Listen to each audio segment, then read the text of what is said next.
Seems like you are a big fan of Alia. Yes she is my muse. আমি বললাম yes she is my muse. মিউজের মানে কি? মিউজের মানে হলো এমন একজন ব্যক্তি যার থেকে আপনি ইন্সপিরেশন পান, যার থেকে আপনি মোটিভেশন পান, যার থেকে আপনি কিছু শিখতে পারেন। তাই আমি বললাম yes she is my muse.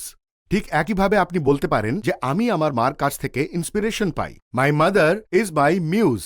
এখন আপনি একটা সেন্টেন্স তৈরি করুন যে আপনি আব্বাল স্যারের কাছ থেকে ইন্সপিরেশন পান, আর আমাকে কমেন্টসে বলুন। এই মজাদার ইংলিশের মতো আমার ফুল স্পোকেন ইংলিশ কোর্সও খুব মজাদার, খুবই আলাদা, যেখানে আমি বিগিনার্স লেভেল থেকে নিয়ে অ্যাডভান্স লেভেল পর্যন্ত স্টেপ বাই স্টেপ ইংলিশ শিখিয়েছি। Do, does, has, have, had, could, would, should এর মতো সব কমপ্লেক্স সেন্টেন্সকে গ্রামারে না আটকিয়ে ইজি পদ্ধতিতে শিখিয়েছি।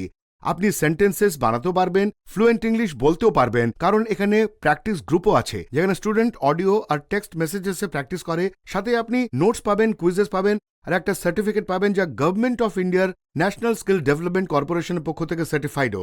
সাথে এই কোর্সটি রিসেন্টলি অনলাইন ইংলিশ স্পিকিং কোর্সের অ্যাওয়ার্ড অফ দ্য ইয়ার পেয়েছে। তো এটা খুব বিশেষ একটা কোর্স। লিঙ্কে ক্লিক করুন আর ডিটেলস দেখুন আর এই কোর্সে এনরোল করে নিন। যদি হতে হয় সফল, তাহলে ফলো আব্বাল।